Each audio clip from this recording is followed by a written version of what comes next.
جميل. بسم الله الرحمن الرحيم، والصلاة والسلام على أشرف المرسلين سيدنا محمد النبي الأمي وعلى آله وصحبه أجمعين، أما بعد.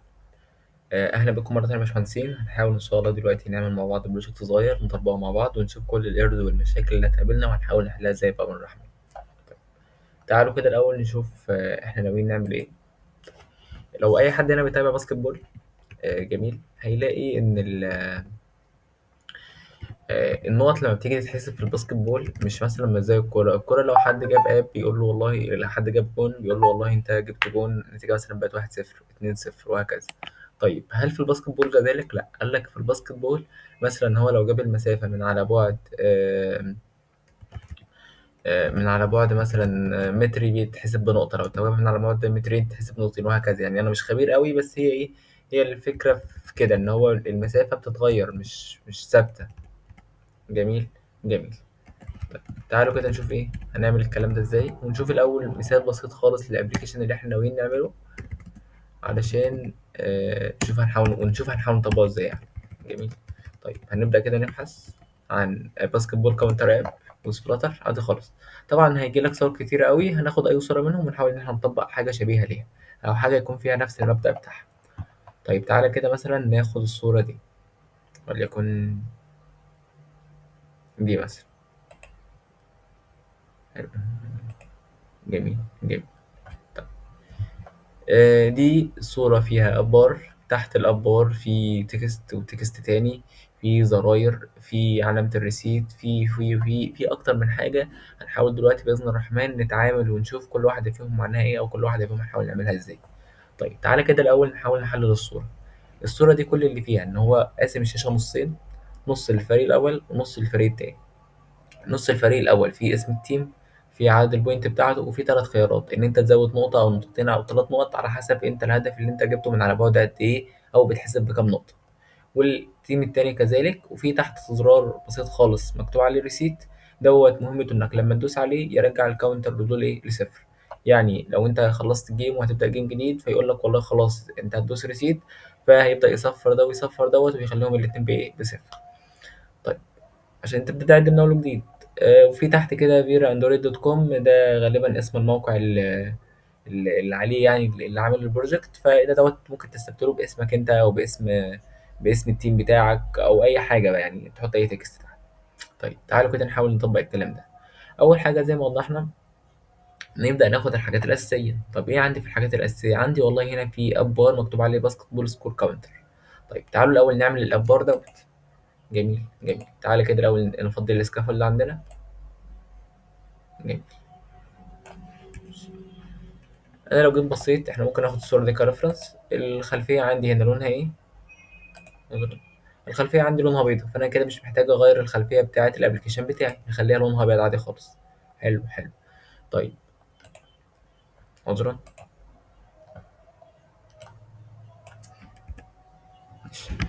قلنا والله الابار، فانت عندك في اتريبيوت في السكافولد اسمه ابار. الابار ده بياخد ايه؟ بياخد ويدجت اسمها ابار. حلو حلو. طيب الابار ديت عايزه منك ايه؟ اول ابر دي بتبدا انها تاخد ايه؟ قال لك والله الابر بتبدا انها تاخد شويه اتريبيوتس، شويه حاجات توضح شكل الابر اللي انت عايز تعمله ده شكله ايه. حلو حلو. بس طبعا الابر ما ينفعش يكون في كونست، فلازم نشيل الكونست ديت عشان نقدر نكتب تحت هنا ابر. ابر. جميل جميل. الابر دوت في الشكل او في الصوره اللي احنا شفناها كان شكله ايه؟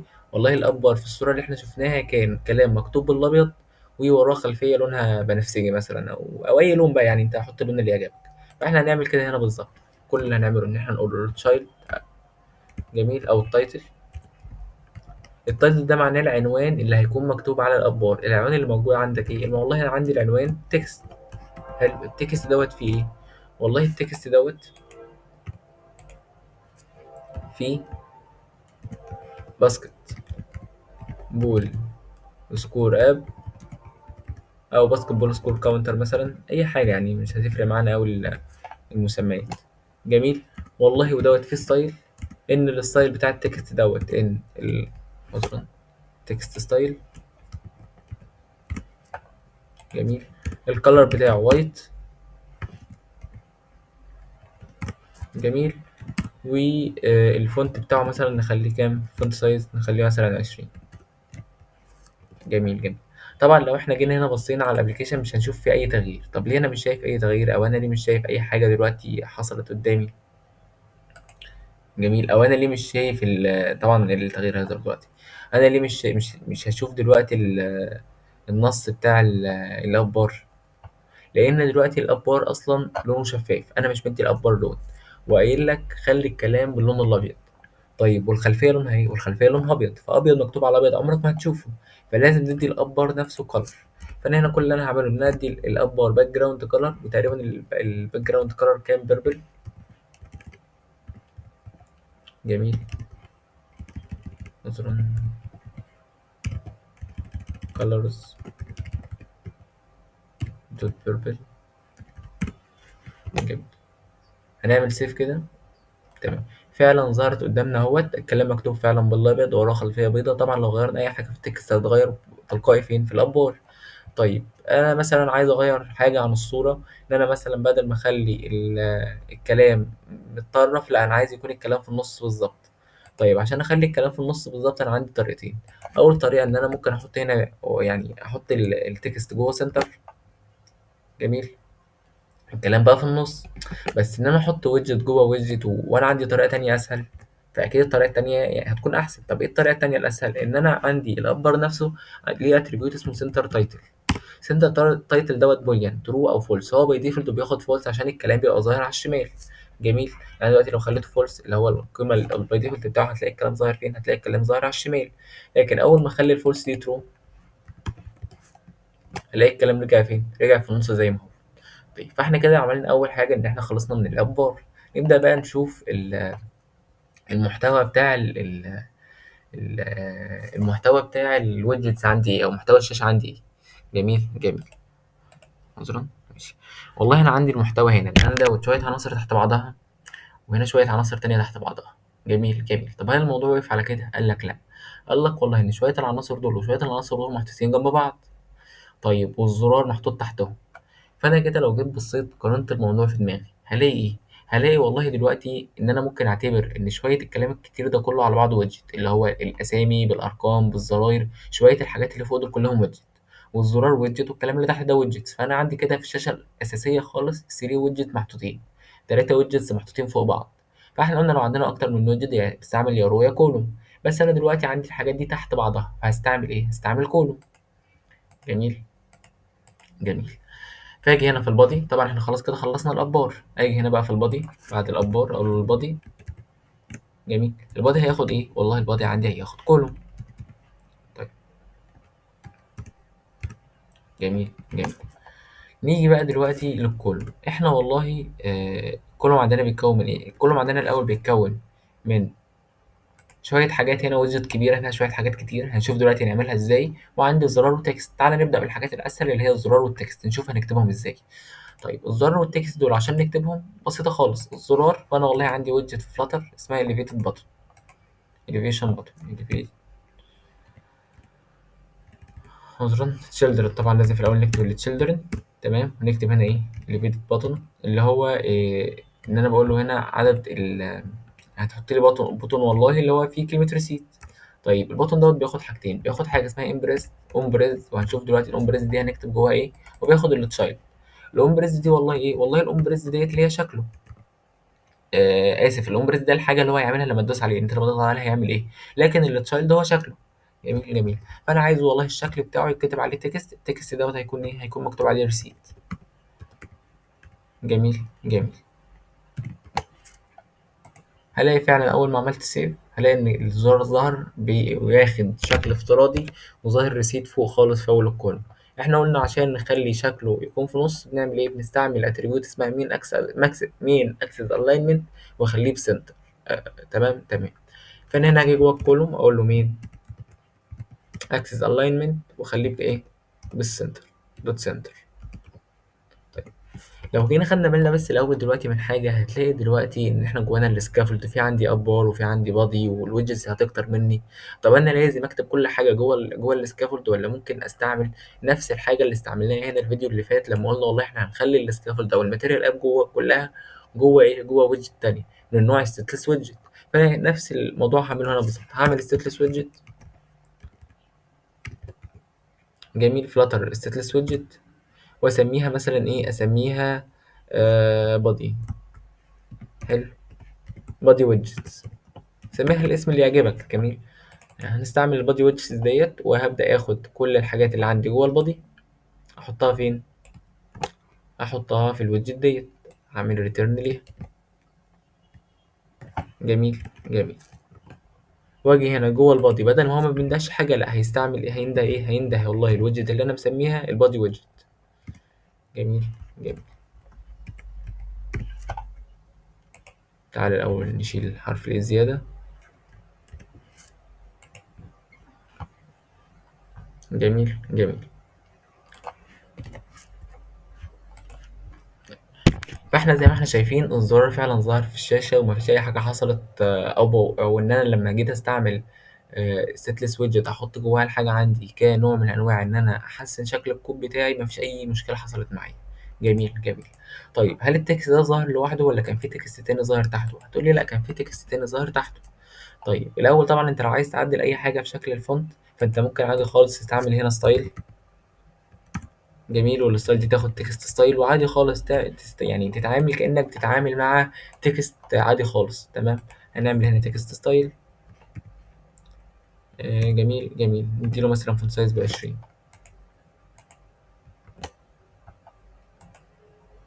جميل جميل. طبعا في هنا ايرور ان دوت ما ينفعش تكون سيمي كولوم، لازم تكون كومة عادية.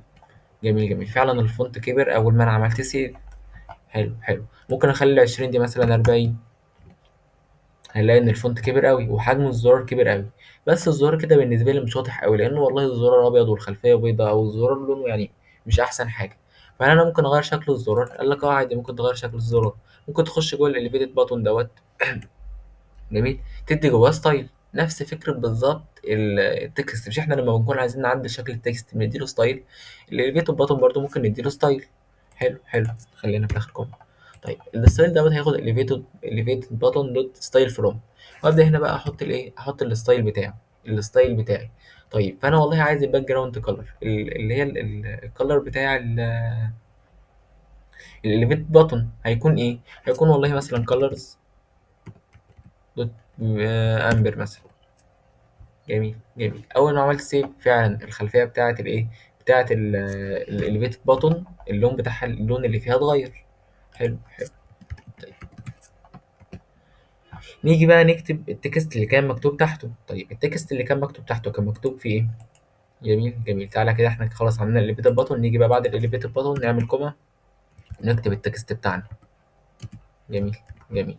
نكتب مثلا فلاتر او اب باي يور نيم مثلا، وتكتب هنا اليور نيم بقى اسمك.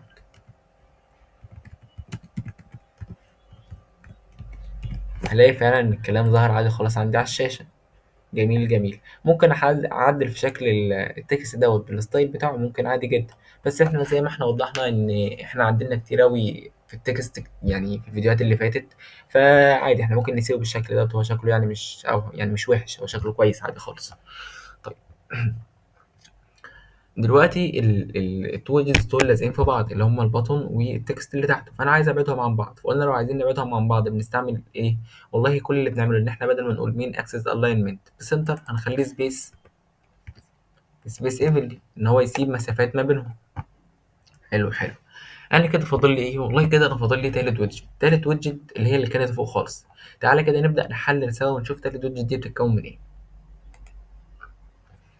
والله تالت ويدجت دي بالنسبه لي هي عباره عن مجموعه ويدجتس بتخص التيم الاولاني، مجموعة ويدجتس تانية بتخص التيم التاني، وفي النص ديفايدر. جميل، أو خط زي اللي عملناه المرة اللي فاتت، بس عملناه المرة اللي فاتت بالعرض مش بالطول. فأنا كده أقدر أقول إن أنا هنا عندي ويدجت يمين فيها حاجات التيم الأولاني، وويدجت شمال فيها حاجات التيم التاني، وويدجت في النص كفاصل ما بينهم. طيب أنا دلوقتي عندي 3 ويدجتس، ال 3 ويدجتس دول جنب إيه؟ جنب بعض، يعني مش فوق بعض. واحنا قلنا لو عندنا اكتر من ويدجت جنب بعضها عايز استعملهم احطهم جوه ايه؟ احطهم جوه رو. طيب الويدجت دي جوه ايه؟ جوه الكولوم، يعني الرو كله يتحط جوه الشيردرين بتوع الكولوم. حلو حلو. باجي طبعا ايه، ما تنسوش انكم تحطوا كوما بعد كل ويدجت علشان ما يسبب لناش اي ايرور. طيب الرو دوت بقى كده جواه ايه. طبعا انت لو تاخد بالك اول ما عملت الرو كده الكلام ده جه في النص. طب جه في النص ليه؟ لان احنا زي ما قلنا ان الكولوم بياخد عرض اكبر عنصر فيه. طيب لو جينا هنا بصينا اعرض عنصر جوه الكولوم هيكون ايه؟ هل الاليفيتد باتون اللي بياخد العرض بتاعه باي ديفولت بالحاجه اللي جواه، ولا هو التكست اللي بياخد برضو العرض بتاعه باي ديفولت بالحاجه اللي جواه، ولا الرو اللي هو باي ديفولت العرض بتاعه بيساوي عرض الشاشه كامله؟ اكيد باي ديفولت هياخد الرو. حلو حلو. طيب الرو ده بيتكون من ايه؟ قال لك والله ان الرو ده بيتكون زي ما قلنا من 3 ويدجتس. جميل، تعالوا كده نحاول نعمل واحده واحده فيهم. اول ويدجت عندي الا وهي اول ويدجت فيهم وهي العناصر بتاعت التيم الاولاني، وتاني ويدجت عناصر التيم التاني، في النص عندي خط ديفايدر كده في النص. فنبدا اول حاجه نعملها الديفايدر دوت عشان هو بالنسبه لنا هيكون اسهل حاجه يعني. طيب الديفايدر لما جينا عملناه المره اللي فاتت كان بيبقى ظاهر كخط ايه؟ خط بالعرض. انا عايز بقى اظهره كخط بالايه؟ خط بالطول. طيب احنا قلنا دلوقتي ان احنا عندنا دوت الواي اكسس وده الاكس اكسس. انا عايزه بدل بيبقى ماشي محاذاه للواي اكسس او بالعرض، عايزه بالطول. فانت لو جيت بصيت هتلاقي عندك في حاجه اسمها الفيرتيكال وحاجه اسمها الهوريزونتالي. الفيرتيكالي اللي هو الحاجه اللي بتبقى واقفه بالطول، الهوريزونتالي الحاجه اللي هي بالعرض. تمام، اللي هي في واتش. حتى لو حد بيجيب تردد قناه او كده هتلاقي في واتش اللي هي ايه؟ فيرتيكالي او هوريزونتالي، اللي هو بالطول ولا بالعرض، خط طول ولا عرض يعني. فانا الفكره كلها هنا ان انا بدل ما انده للديفايدر. جميل. جميل، احنا عندنا الديفايدر عادي خالص، ممكن انده له ديفايدر. عذرا. تمام، عذرا لازم الاول نجيب التشيلدرن. جميل. بدل ما اجيب الديفايدر اه هجيب ايه؟ هجيب الفيرتيكال ديفايدر.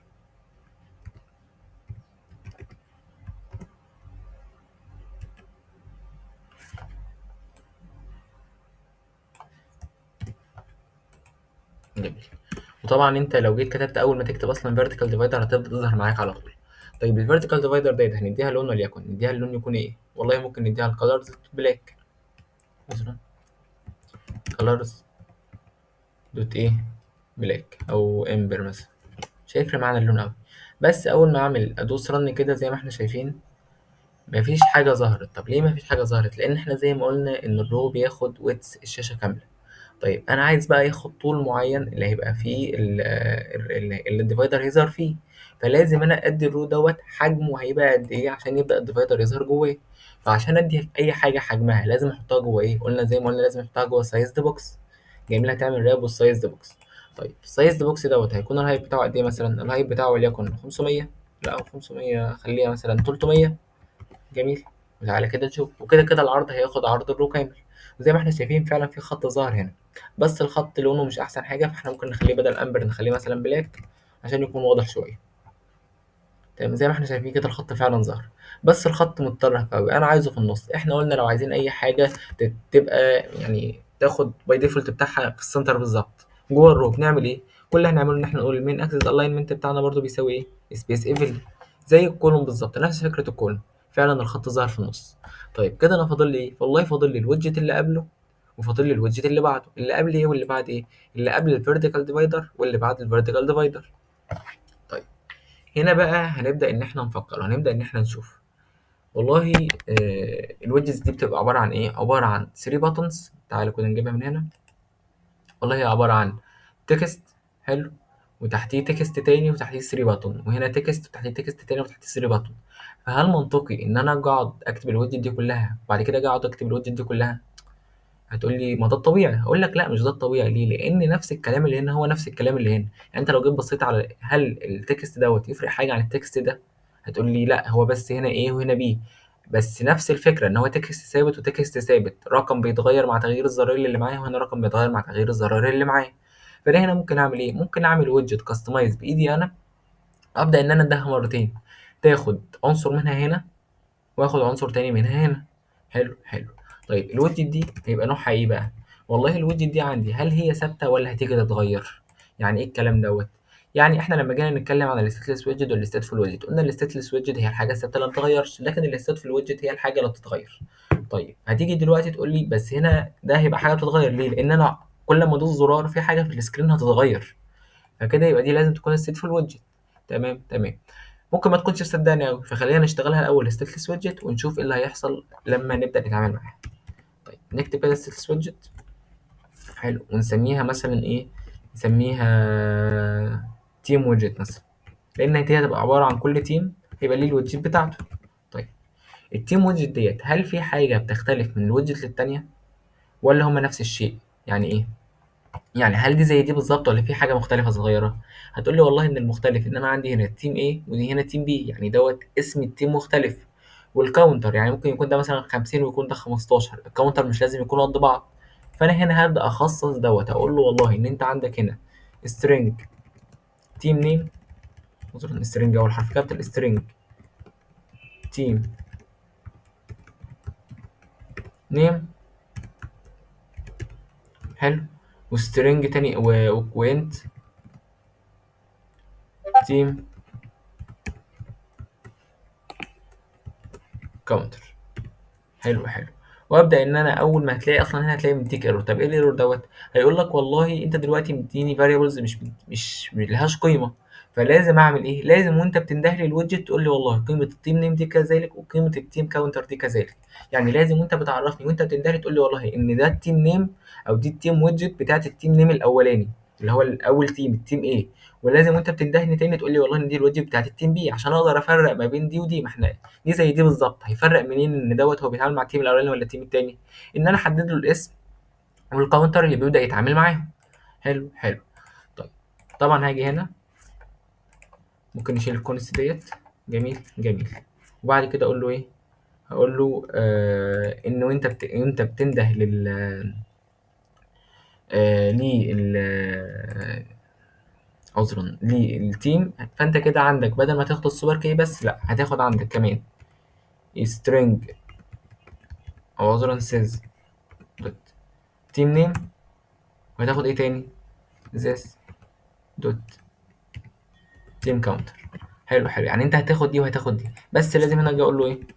اقول له ريكوايرد انها حاجه ما ينفعش انت اصلا تبدا من غيرها. هل انت ينفع تيجي تبدا الاب بتاعك من غير ما يكون عندك الدو ده دول؟ تمام، لا ما ينفعش، لازم تبدا بيهم. فهي نفس الفكره هنا بالظبط من كلمه ريكوايرد اللي انا كاتبها له، ان انا بقول له والله ايه انت هتبدا بيها. فانت لازم هنا تيجي تقول له ريكوايرد للسيستم نيم وريكوايرد لايه للسيستم كاونتر. يعني انت مش هينفع تنده للويدجت ديت الا لما تديله التيم نيم اسم التيم دوت وعدد الاهداف بتاعته قد ايه. حلو حلو. طيب هنا بقى لو جينا بصينا احنا قلنا هنتعامل بدي على انها ويدجت ودي على انها ويدجت تانية. يعني انا دلوقتي بالنسبه لي عذرا دي كده ويدجت واحده. طيب عايز اعرف بقى الويدجت دي بتتكون من ايه؟ الويدجت دي والله بتتكون من تكست، تحتيه تكست تاني، تحتيه شويه زراير وهكذا. طيب شويه الحاجات دي بقى اسمها ايه؟ هتقول لي والله دي حاجات محطوطه تحت بعضها. فيبقى اسمها ايه؟ فيبقى اسمها كولوم. مش احنا قلنا ما طالما في شويه اتريبيوتس مرتبطه بويدجت واحده او شويه ويدجتس اسف، هي عباره عن ويدجت واحده. الويدجت دي تبدا اشوف هم تحت بعض ولا جنب بعض. هم هنا تحت بعض، فهنا يبقى ايه؟ فهنا يبقى كولوم. حلو حلو. فانا جاي اقول له والله ان انت هترتن كولوم. حلو حلو. ونبدا بقى ايه؟ نشوف الكولوم ده هيكون جواه ايه. اول حاجه والله هتبقى جوه الكولوم طبعا التشيلدرن. تمام تمام.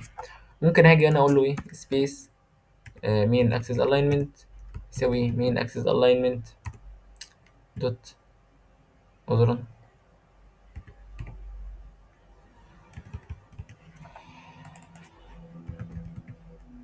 مين اكسس الاينمنت دوت سبيس ايفل. حلو حلو. خلينا نبدا ان هو يسيب مسافات بس ما بين العناصر وبعضها. اجي هنا والله اقول له ان انت عندك تيم تكست. التكست دوت هيكون فيه اسم التيم اللي هو عباره عن التيم نيم، وهبدا اديله مثلا الستايلز بتاعته زي تعالى كده نمسح دي دلوقتي او خليها تمام. التكست بتاعي هيكون التيم نيم تمام اللي هو السترنج اللي هواخده من فوق، والستايل بتاعه هيكون 50 مثلا الفونت سايز، او نخليها مثلا كام؟ نخليه مثلا 30. حلو حلو. طيب بالنسبه بقى للتكست التاني تمام، ونخلي برضو الفونت سايز بتاعه كام؟ يكون 40. طيب التكست التاني هيكون ايه؟ التكست التاني هيكون والله التيم كاونتر. طب التيم كاونتر دوت ايه؟ ده انتجر. فانا لو جيت عملت له هنا تيم كاونتر بس، يعني قلت له اظهر لي التيم كاونتر، هيقول لك لا معلش انا بتعامل دلوقتي مع سترينج. التكست منطقي ان التكست هتعرض ايه؟ التكست ويدجت بتعرض سترينج، انت دلوقتي بتديني انت فما اقدرش اعرضه. فلازم اجي هنا بعد التيم كاونتر اقول له دوت تو سترينج. طب تو سترينج دي معناها ايه؟ ان انا بقول له والله حول لي الرقم دوت لسترينج واعرضه لي. حلو حلو. طبعا لو انا جيت دلوقتي بصيت هنا مش هلاقي اي تغيير. طب ليه مش هلاقي اي تغيير؟ لان انا والله انا عملت الويدجت، بس هل انا قلت له تظهر على الشاشه؟ لا، فانا لازم اجي هنا انده الويدجت دي هنا. حلو حلو. طيب انا قبل ما اجي انده الويدجت مش لازم يكون عندي الرقمين الاسمين اللي هيتعرضوا والرقمين برضو اللي هيتعرضوا؟ لازم تكون دي كلها حاجات موجوده معايا. تمام. تعالى بس الاول نزود ده كده شويه، نخليه 500 وليكن. تمام، اللي هو الهايب بتاع تمام. فاجي والله الاول اديله الاسامي واديله الارقام، ابدا اعمل. طب اعملهم ازاي؟ ان انا اجي هنا اقول له سترينج. حلو. سترينج تيم ايه، او ممكن ما اعملش سترينج تيم ايه، حتى ممكن اعمل ايه وانا بنده له، اديله القيم الديفولت بتاعهم وانا بنده على طول. طيب فتعالى كده ننده في فين احنا هنا جوه السايز بوكس. عايزين واحد نندهها مره قبل الفيرتيكال ديفايدر ومره بعده. طيب انا بنده ايه؟ بنده والله التيم ويدجت. حلو حلو. لو جيت انت هتديني ويدجت كده بس هيقول لي لا، لازم تديني والله ايه، لازم تديني الحاجتين اللي انا طالبهم منك اللي هم التيم كاونتر والتيم نيم. اجي والله التيم كاونتر اقول له بزيرو. ليه؟ لان التيم ده لسه ما بدأش. تمام، فطبيعي يكون الكاونتر بتاعه بزيرو. طب واسمه ايه؟ هيكون اسمه والله التيم ايه. حلو حلو. ونيجي بعدها كده ندي ايه كوما عشان الايرور ده يطلع. طيب هتلاقي فعلا ظهر هنا تيم ايه وتحتيه زيرو، وهنا ايه طبعا مفيش حاجه بعد ظهر بعد الديفايدر. تمام، فنيجي ننده الويدجت دي كمان مره بعد الايه، بعد الديفايدر. كوما طبعا. ممكن ندي الديفايدر ده كونست عشان ايه. تمام، هتلاقي فعلا هنا ظهر تيم ايه وتيم ايه، بس الفكره كلها ان انا اغير الاسم ده اخليه تيم ايه، تيم بي. حلو حلو. هل احنا وقفنا لحد هنا؟ قال لك لا والله لسه في حاجات تانية المفروض تكون موجودة. عندي 3 زراير، وهنبدأ بقى دلوقتي نتعامل نشوف نكتب ال3 زراير دول ازاي. أول حاجة بعد التكست عندي elevated button. جميل، elevated button. والله الامبرست لسه ما نعرفش هنكتب جواها ايه، لسه هنتعامل دلوقتي ونشوف هنكتب جواها ايه. طيب والتشايلد هيكون بالنسبة لي طبعا لازم هنا نحط الكومة. التشايلد هيكون بالنسبة لي تكست. التكست دوت هيكون ايه؟ هيكون أي حاجة مثلا بلس 1. أو تعالى نشوف كده هو كاتب ايه هنا نكتب زيه. بلس 1 بوينت. حلو. بلس 1 بوينت.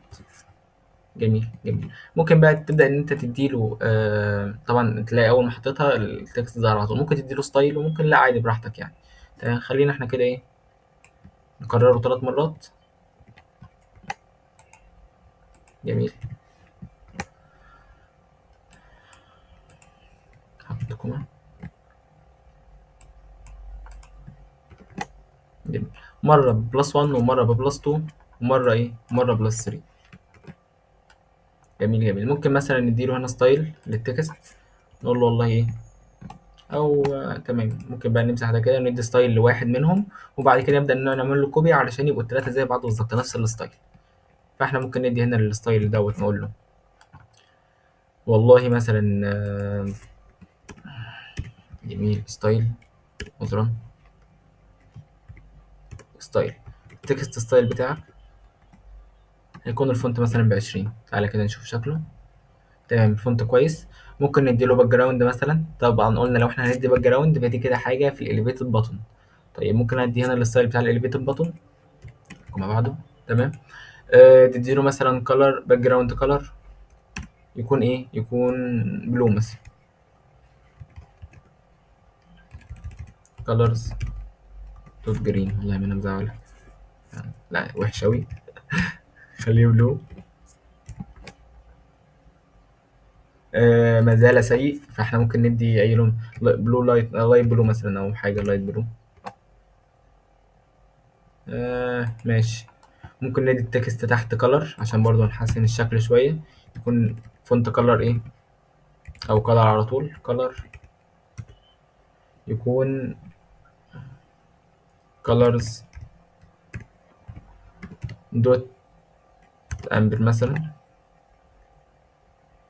ما زال سيء قوي. لا احنا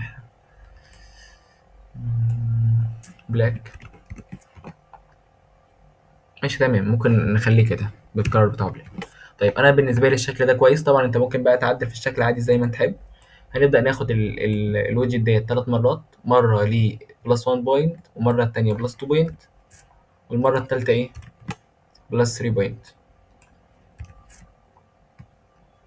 عذرا. تمام، هنا بلس ايه، بلس 3.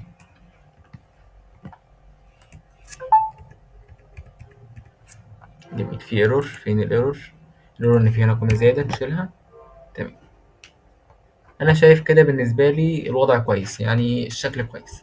بس طبعا انا لو جيت زودت هنا، لو جيت دوست على الزرار اللي بيزود مش هيزود حاجة، لو جيت تدوس على الريسيت مش هيحصل حاجة. طب ليه بقى مش هيحصل حاجة؟ لان احنا هنا لازم نقول له لما انت تيجي تدوس والله زود لي الكاونتر ده شوية. فاعملها ازاي؟ كل اللي انا هعمله ان انا هنا اقول له اون بريست، احنا زي ما احنا شفنا عملنا الاقواس كده جنبها. طيب الاكواز دي سيركلر براكتس وجنبها ايه، كيرلي براكتس. هنكتب جوه الكيرلي براكتس دوت ان انت والله كل ما تدوس التيم كاونتر مثلا هنا ايه، بلس بلس، في حاله ان هو ايه، ان هو بلس 1. طيب في حاله ان هو بلس 2 هتخلي لي التيم كاونتر دوت ايه، تيم كاونتر بلس ايكوال 2. حلو حلو. وفي حاله ان هو بلس 3 يبقى التيم كاونتر ايه، بلس ايكوال 3. عذرا، 3.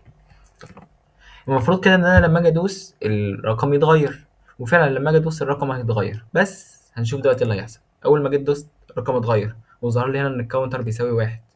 طيب لما جيت دوست عملت تاني بلس 2، تمام، الرقم اتغير، الرقم اتغير، الرقم اتغير. حلو حلو. طبعا انت لو جيت هنا عايز تعرف بقى القيمه بتاعتها لازم تفتح هنا الديباج وتبدا تتابع الفاريبل. بس هو عموما الرقم اتغير بس مفيش حاجه ظهرت على الشاشه. طيب عايزين بقى الوضع يظهر على الشاشه، فاحنا نعمل ايه؟ قلنا والله ما طالما في تغيير هيحصل في السكرين فده يبقى لازم ستيتفul ويدجت، ما ينفعش يكون ستيتلس ويدجت. طيب تعالى كده نغير بقى، نقف عند الستيتلس ويدجت اللي احنا واقفين عليها هنا ديت.